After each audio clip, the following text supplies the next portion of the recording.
সুবহানাল্লাহ। ফকির ওই দুলাল দুলাল আল্লাহু আকবার। দুলাল ভাই এক মন ধান, মনিরুজ্জামান এক মন ধান। জোরে বলেন মারহাবা, আরো জোরে বলেন মারহাবা। একটু দোয়া করে দে আল্লাহ। আমি বারবার বলতেছিলাম এক মন করে ধান কে দিবেন। আমার দুলাল ভাই আমার মতো আলেমকে খুশি করলো। আল্লাহ মনিরুজ্জামান ভাই এক মন করে ধান দিল। আর তো বেশি বাকি নাই। আল্লাহ তোমার বান্দাদের জমির ধান তুমি বৃদ্ধি করে দিও। যেই জমিতে 20 মন ধান দিতে আল্লাহ অন্তত 25 মন ধানের ব্যবস্থা করে দিও। আমার বাবাজি উসমান মন্ডলের 500 টাকা কবুল করে নাও। সপরিবারে আল্লাহ আবু বকরের সাথে জান্নাতে জায়গা দিও। সকলে বলেন আমিন, আরো জোরে বলেন আমিন। আমার ভাইজান বন্ধুরে ফকিরটা বললেন ইয়া রাসূলুল্লাহ আপনার জামাই কোথায়? এ ভাইজান ফকির সোজা চলে গেলেন নবীজির জামাই ওসমানের কাছে। যা দেখলেন ওসমান বিন নুরাইন এরকম রোদের ভিতরে গুড় লাগিয়ে দিছে। কি লাগিয়ে দিছে? গুড় চেনে? কি লাগিয়ে দিছে? গুড় গুড় লাগিয়ে দিছে। আমার স্যার জানে। এবার ফকির নবীজির দরবার থেকে সোজা চলে গেছে রাসূলের জামাইয়ের কাছে। ওসমান কোথায়? যা দেখলেন ফকিরের বেটা, যা দেখলেন হযরত ওসমান। ওসমান রোদের ভিতরে গুড় নেড়ে দিছে। সুবহানাল্লাহ। কি নাম আপনার? এক মন ধান একটু বেশি করে দেওয়া যায় না ভাজান? কি সুন্দর চেহারাটা। আল্লাহ কবুল করবে, আল্লাহ বরকত দেবে, ইজ্জত দেবে ভাইজান। আমি তো সবার কাছে চাই না, মানুষদের চাই। হ্যাঁ টাকা কত দিছে? 100 টাকা এক মন ধান। আরে বাজার আপনার পিতা মাতা কি বেঁচে আছে? একটু হাত তুলেন দোয়া করে। আরে মুরব্বী মানুষ, এত সুন্দর চেহারাটা, উনি 100 টাকা দিয়েছে আর এক মন ধান।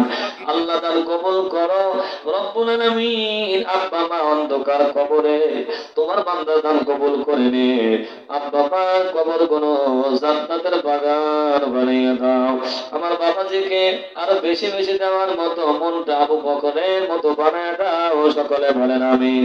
আমার মা বোনরা অনেকগুলো টাকা দিয়েছে। জোরে কর মারহাবা, আরো জোরে বলেন মারহাবা। ফকির দৌড়া গেলেন ওসমানের বাড়িতে। ওসমান বিন নুরাইন দেখলেন উনি রোদের ভিতরে গুড় নাড়ে দিছে। গুড় নাড়ে দিচ্ছে হযরতে ওসমান বিন নুরাইন গুড় নেড়ে দিয়ে বসে আছে। আর দেখলেন পিপিলিকা এসে ওই গুড় খেয়ে গুড় ঠোঁটে করে নিয়ে যাচ্ছে। আর হযরত ওসমান পিঁপড়ায় থেকে গুড় গুলো ছাড়াইয়া পিঁপড়াকে সরা দিচ্ছে। সুবহানাল্লাহ। ফকির চিন্তা করলেন রাসূল আমাকে পাঠালেন, তার জামাই অনেক ধনী, এ তো কিরকম দেখি পিঁপড়ার মুখ থেকে গুড় ছাড়াইয়া নেয়। সুবহানাল্লাহ। পিঁপড়ে গুড় খাচ্ছে আর সেই গুড় হযরত ওসমান ছাড়াইয়া ছাড়াইয়া নিতেছে। আর গুড় খায়া পিঁপড়া গুড় নিয়ে চলে যেতেছে। ওসমান গুড় ঠেকায় পিঁপড়ে ঠেকায়া ওই গুড় ছাড়াইয়া পিঁপড়াকে বিদায় করে দিচ্ছে। সুবহানাল্লাহ।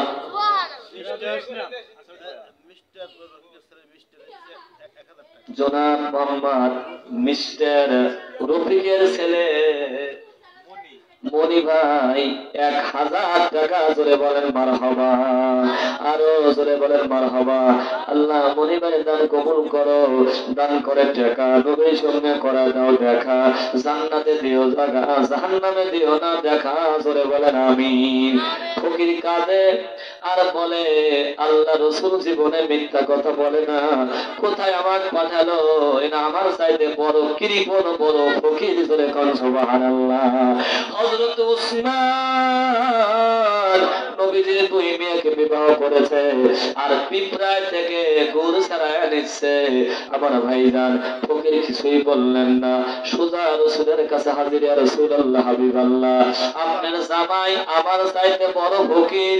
এ তো পিঁপড়ায় থেকে পিঁপড়ার মুখ থেকে গুড় ছাড়াইয়া নেয়, জীবনেও দান করবে না। জোরে কোন সুবহানাল্লাহ। আল্লাহ রাসূল বললেন ফকির রে, আজকে তুমি আরেকটি বার যাও আমার জামাইয়ের কাছে। যা দেখলেন হযরত ওসমান তুলা নেড়ে দিছে। জোরে কোন সুবহানাল্লাহ।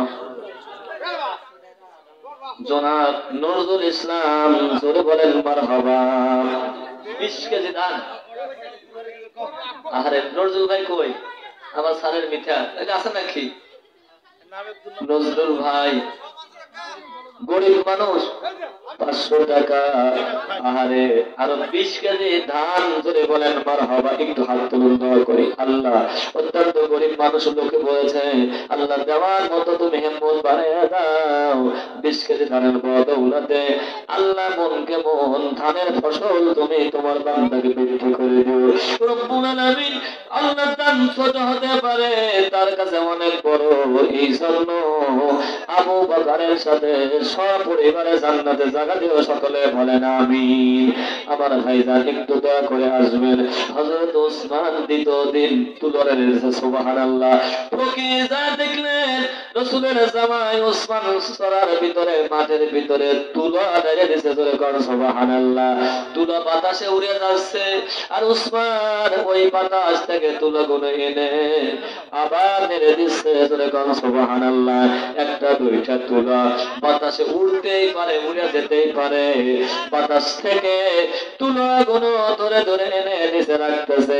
ফকির চিন্তা করে, আহারে রাসূলের জামাই ওসমান আমাকে দান করবে, আর ওসমান আমি দেখি পিপরিকার মুখ থেকে গুড় কেড়ে নেয়, খাবার কেড়ে নেয়, আবার তুলাগুলো কিভাবে কুড়ে